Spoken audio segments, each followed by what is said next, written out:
세상에 많은 사람들이 주말을 맞이해서 꿀잠을 자고 있을 이 시간에도 여러분들의 영을 깨우시고 또 힘들게 육신을 깨워서 기도의 자리를 사모하여 이 자리에 오신 귀한 성도님들을 참으로 하나님께서 기뻐하시는 줄로 믿습니다. 제가 여러분에게 질문이 좀 있습니다. 혹시 오늘 토요 새벽 예배 나올 때 나는 오늘 토요 새벽 예배 가운데 우리 홀리 마운틴을 통해서 부를 찬양이 너무 기대되고, 오늘 비록 위 목사님은 아니지만 저 부목사를 통해서 주실 하나님의 말씀이 너무 사모하고 기대되어서, 그래서 오늘 기도를 통해서 하나님과 깊은 교제를 너무 기대해서 기쁨으로 나왔다 하시는 분이 있으신가요? 대단하십니다. 네. 저는 그러지 못했는데 여러분은 그러시다니까 참으로 부끄럽고 대단하시네요. 나는 물론 그런 기대와 사모함이 있어서 나와왔지만, 솔직하게 얘기하면 알람이 울려서 눈을 떴을 때 한 5초만 더 누워있고 싶고, 몸이 피곤한데 오늘은 가야 되나? 다음 주에 갈까? 이런 고민을 하다가, 그럼에도 불구하고 내가 나가서 하나님 말씀 양식 먹고 오늘 하루를 또 한 주를 살아갈 힘을 얻어야지, 혹시 그런 마음으로 나오신 분 계신가요? 감사합니다. 저도 솔직하게 얘기하면 그 마음으로 나왔습니다. 내가 나가야지, 내가 안 나가면 누가 말씀을 전할까? 그런 마음으로 나왔습니다. 그런데 혹시 이 중에는 내가 너무 힘들어서 내가 일어날 수도 없고 눈을 뜰 수도 없고 교회에 나가서 기도하는 것조차도 생각하지 못할 정도로 너무 고통과 고난 중에 있는데, 정말 의지할 때가 하나님밖에 없어서 내가 하나님께 부르짖지 않으면 더 이상 살 수가 없을 것 같아서 이 자리 가운데 오신 분들도 있으실 겁니다.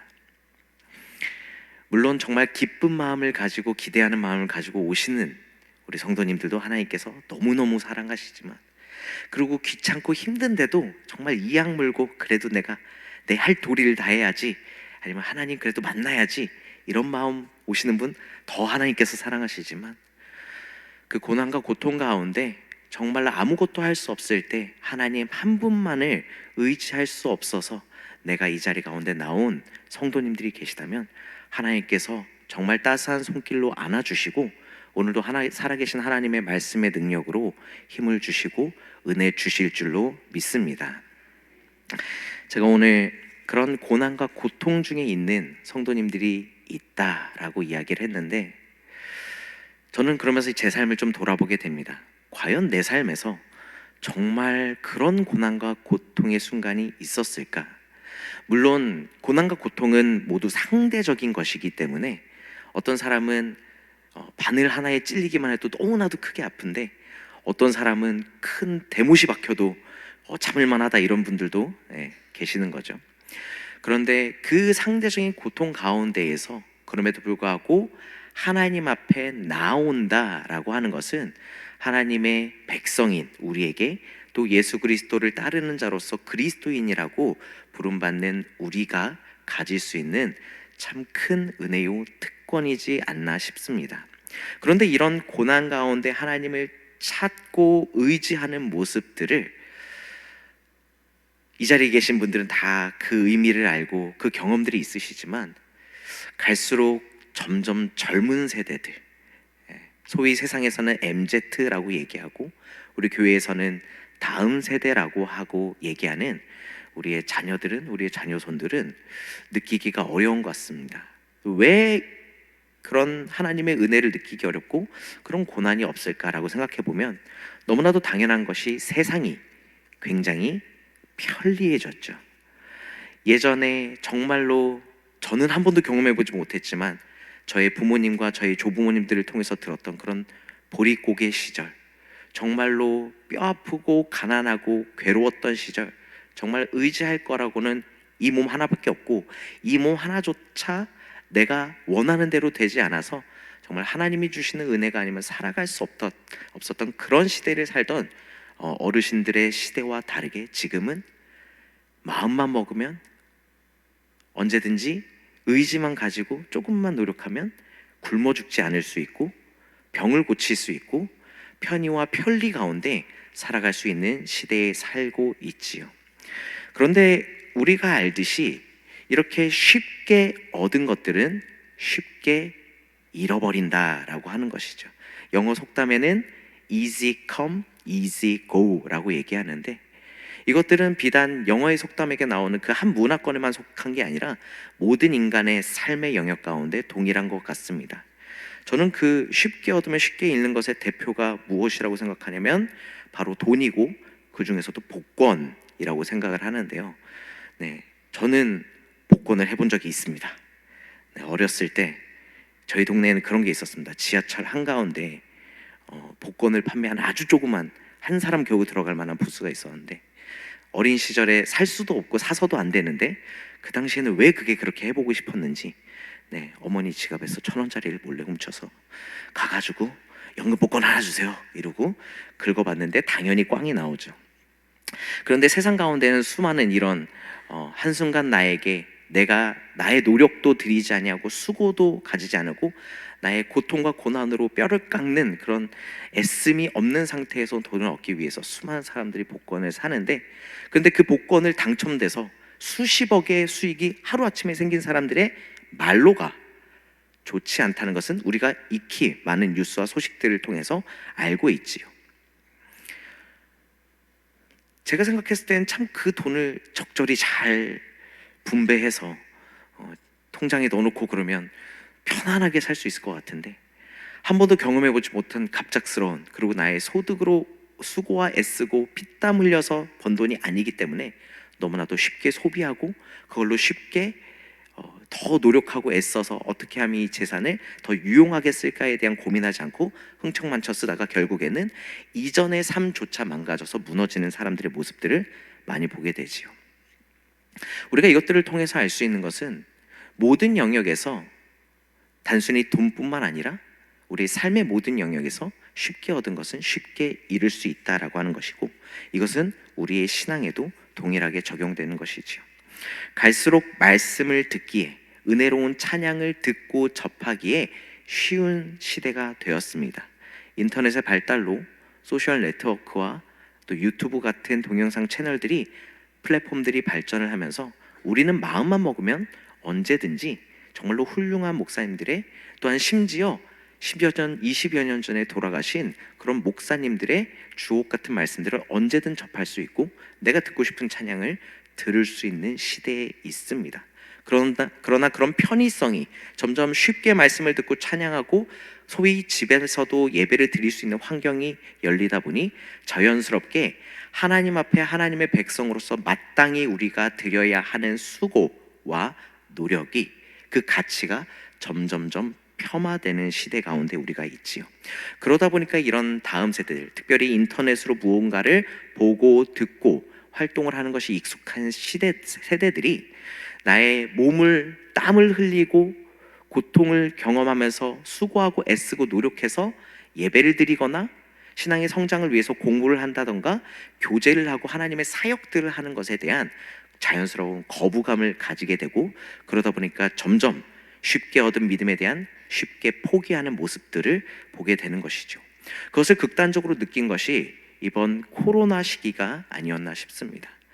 코로나 시기가 찾아오다 보니까 아무도 말씀을 들을 수 있는 그 자리가 조차 폐쇄되다 보니까 그 대안으로서 인터넷으로 예배를 드리고, 그러기 위해서 점점 많은 말씀들과 찬양들과 예배들이 영상으로 유통되게 되면서 이제는 그것을 드리는 것이 너무 편하다는 것을 깨달아 버려서 그것들을 포기하지 못하고, 그러다 보니까 다시 이제 주님 앞에 나와서 예배할 수 있고, 성도 간에 서로 만나서 끈끈한 교제와 하나님 앞에 이렇게 뜨겁게 기도하는 자리가 있음에도 불구하고 이제는 더 이상 나오지 않는, 완전히 나의 삶의 신앙의 훈련과 노력, 그 연단을 포기해버린 시대 가운데 살고 있죠. 그래서 더더욱 우리는 지금 나의 모습을 돌아봐야 하는 것이죠. 나는 혹시 이런 편의에 빠져서 내가 좀 더 쉽고 편하게 하나님을 만나려고 하는 그런 상태 가운데 있지는 않은가. 제가 훈련을 받았던 브라질의 한 선교사님께서 저에게 그런 이야기를 하신 적이 있습니다. 지수야, 네가 만약에 그리스도인이라고 하면서 또 하나님의 일꾼으로서 앞으로 목회자로서 살아간다라고 하면서 너의 삶에 고난이 없고 어려움이 없고 고통이 없다면 그건 네가 인생을 잘못 살고 있는 거다. 그러니까 너의 인생을 돌아보아라 라고 말씀을 하셨습니다. 그러면서 그날부터 저에게 새벽과 밤에 철야로 기도를 하라고 시키셨죠.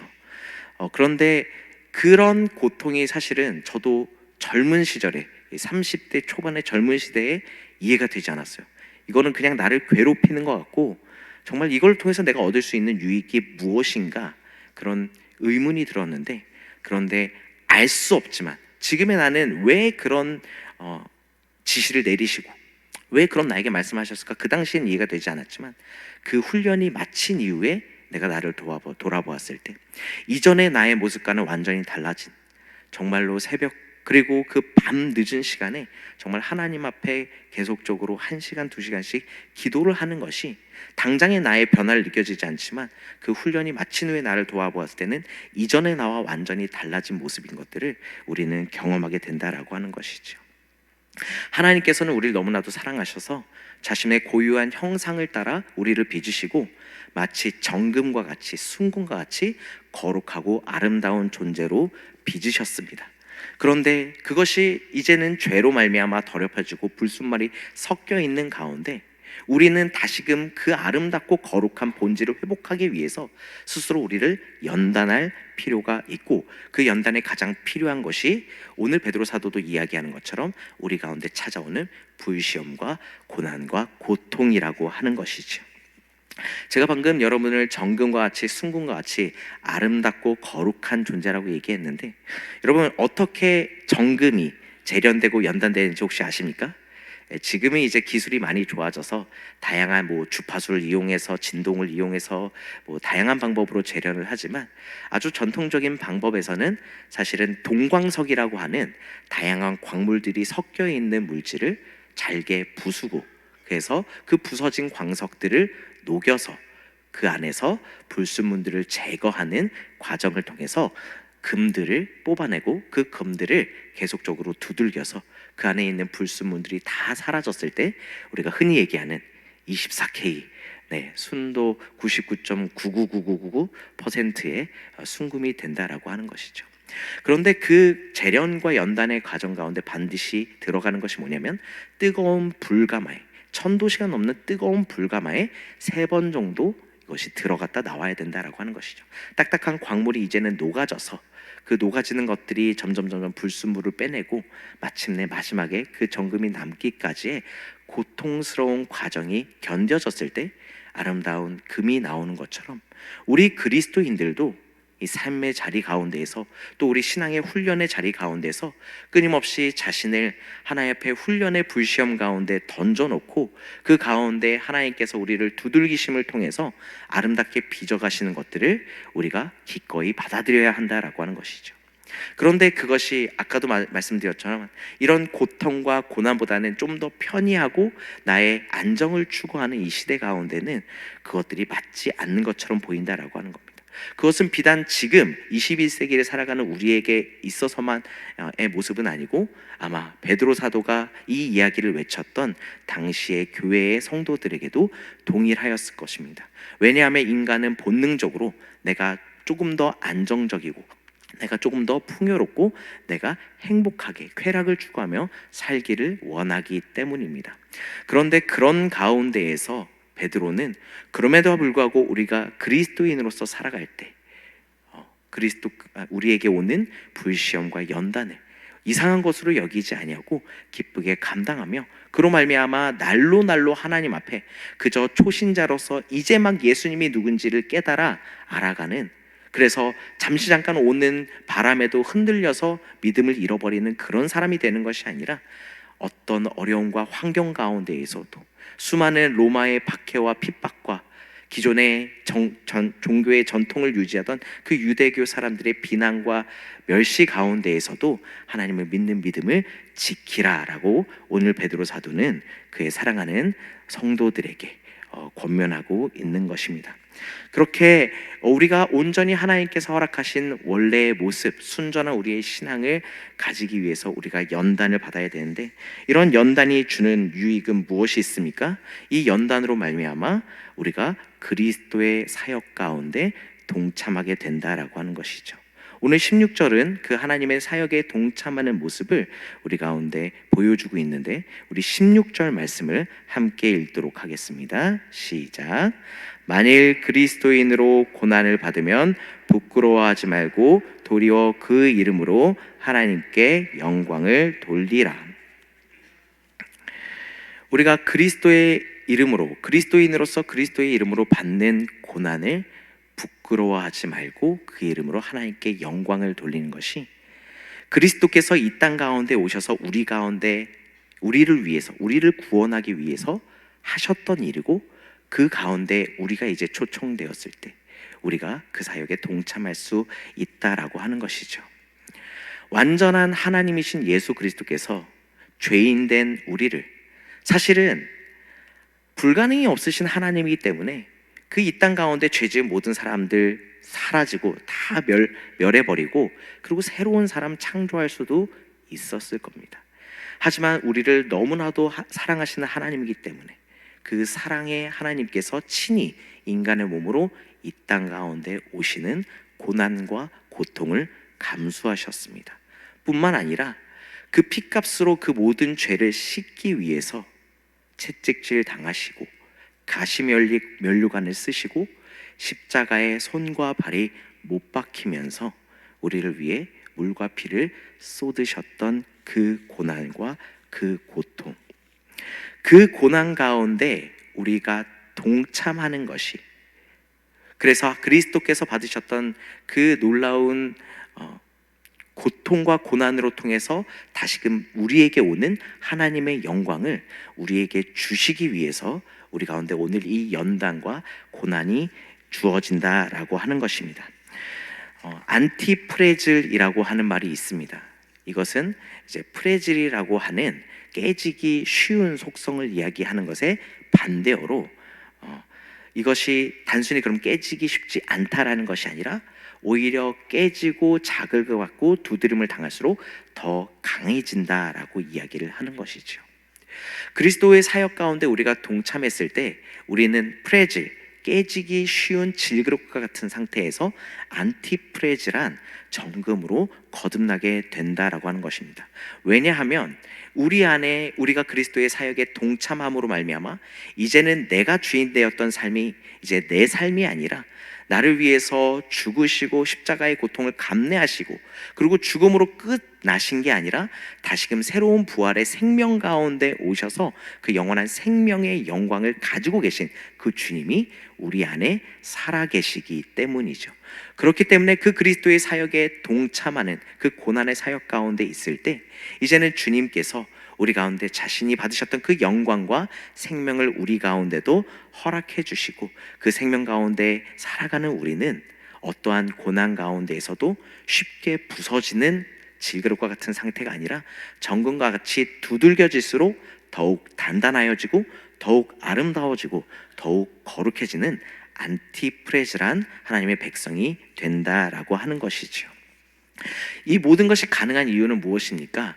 바로 예수님께서 그 모든 것들을 이미 이루셨고, 그리고 이제는 그 예수님의 이름으로 하나님께서 보내주신 성령이 우리와 함께함으로 예수님께서 하셨던 그 놀라운 사역과 그 능력들이 이제는 우리에게도 동일하게 거하기 때문입니다. 오늘 베드로 사도는 그것에 대해서 19절에 이렇게 이야기하고 있습니다. 우리 19절 말씀을 함께 읽겠는데요. 그러므로 하나님의 뜻대로 고난을 받는 자들은 또한 선을 행하는 가운데 그 영혼을 미쁘신 창조주께 의탁할지어다. 아멘. 하나님께서 이 고난 가운데에서도 선을 행하고 주님의 뜻을 따르고 예수 그리스도의 그 십자가의 길을 동일하게 걸어가려고 하는 우리 그리스도인들에게 이제는 우리의 영을 온전히 창조주께 의탁함으로 말미암아 말씀으로 이 세상을 지으시고 그 핏값으로 모든 죄의 문제를 해결하신 그 놀라운 은혜, 그리고 성령이 임하여서 세상에 보여줄 수 없는 놀라운 능력으로 하나님의 살아계심을 증거하셨던 그 성령의 역사가 우리 가운데도, 우리가 그 하나님 앞에 우리의 모든 것들을 의탁할 때 나의 힘과 지혜와 세상에 어떤 내가 맺고 있는 관계가 아닌 그 하나님께 온전히 나를 내어드리고 의지할 때에 하나님께서 능히 이것들을 감당할 힘과 능력을 주신다라고 말씀을 하고 있지요. 물론 지금 시대는 사실은 이 초대교회의 성도들이 겪었던 유대교로부터의 이 사람들을 살해하겠다는 위협이나 협박, 그리고 비난과 질시, 천대, 이런 것들을 우리가 받지는 않습니다. 때로는 오히려 어쩌면 이것이 우리에게 고난이 아닌가 싶은 것들이 있는데, 오히려 세상이 너무 편해져서 더 이상 하나님을 찾지 않아도 되는 이 상황이 어쩌면 우리 그리스도인들에겐 더 고통스럽고 고난이지 않을까 싶습니다. 젊은 세대들은 교회에 나오는 것들, 교회에서 예배가 있다, 혹은 모임이 있다, 훈련이 있다, 그리고 어떤 행사가 있어서 봉사가 필요해서 나와야 하는 것들을 더더욱 괴로워하고 힘들어하는 시대가 되었습니다. 하지만 그럼에도 불구하고 이렇게 힘들고 귀찮고 날 짜증나게 하고 괴로워하는 고난 가운데, 그럼에도 불구하고 한 번 더 나오고, 그럼에도 불구하고 하나님께서 이 시간을 통해서 나의 연단시키고 주실 은혜들을 기대하며 나아올 때에 비록 그 순간에는 그 결과가 보여지지 않고 그 순간에는 바로바로 변화가 느껴지지 않지만, 이것들이 잔잔하게 쌓여서, 그래서 하나님의 놀라운 때가 이르렀을 때, 그래야 그리스도의 임재가 도래하는 그때에 하나님의 영광을 보게 되는 것처럼, 우리 그리스도인들 가운데, 또한 사랑하는 우리의 자녀들과 자녀손들과 다음 세대 가운데, 우리 광석교회 가운데 임하게 되는 줄로 믿습니다. 아까도 말씀드렸지만, 그런데 이런 것이 우리의 힘과 능력만으로는 감당하기 어려운 것처럼 보입니다. 그래서 우리는 성령의 능력을 구해야 하는 것이죠. 말씀을 마무리하기 전에 제가 한 편지 시글을 읽어드리고 싶은데요, 이 편지 시글은 독일 나치치하의 가운데 핍박받았던 그리스도인들, 그리고 그 수많은 사람들을 살리기 위해 저항했던 디트리 본 회퍼라고 하는 한 목사님이 쓴 편지에 있는 글입니다. 본 회퍼는 우리가 잘 알고 있는 것처럼 루터교 목사이자 개신교 신학자로서 나치에 저항하고 히틀러를 암살하는 단체를 돕다가 순교한 순교자입니다. 그가 베를린의 차가운 감옥 가운데 갇혀 있을 때 약혼녀에게 쓴 편지에 이러한 시가 적혀 있다라고 합니다. 선한 능력에 고요히 둘러싸여 보호받고 위로받는 이 놀라움 속에 그대들과 함께 오늘을 살기 원하고, 또한 그대들과 함께 새로운 한 해를 맞이하고 싶습니다. 지나간 것들이 여전히 우리의 마음을 산란하게 하고, 어두운 날들의 무거운 짐은 여전히 우리를 짓누르지만, 아 주님, 두려움에 떠는 우리의 영혼에 당신께서 마련해 두신 구원을 보내주십시오. 고난의 잔이 쓰디쓴 고통으로 넘치도록 채워진다 할지라도 당신의 선하신 사랑의 손에서 두려움 없이 감사히 그 잔을 건네받겠습니다. 그럼에도 한번 이 세상 살아가는 기쁨과 눈부신 햇살을 허락하신다면 지난 날을 기억하며 우리의 모든 삶을 온전히 당신께 드리겠습니다. 우리의 어둠 속으로 가져오신 그 촛불이 평온하고 따뜻하게 타오르게 하시고 우리를 다시 하나 되게 하십시오. 당신의 빛이 밤에도 빛나고 있음을 우리는 압니다. 무거운 침묵이 깊어질 때면 우리 곁에 보이지 않는 그 세상에 가득한 당신의 자녀의 찬양 소리에 귀 기울이게 하십시오. 선한 능력으로 놀랍도록 보호받고 있기에 의연하게 다가올 일들을 기대합니다. 주님께서는 밤에도 낮에도 우리 곁에 계시며 다가올 모든 새로운 날 가운데 함께 하십니다.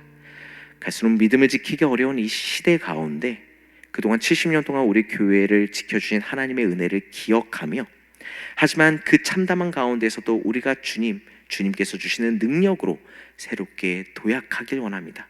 그런 마음을 가지고 오늘 이 새벽에 나온 사랑하는 모든 성도님들과 우리 광석교회의 고백이 되기를 간절히 축복합니다.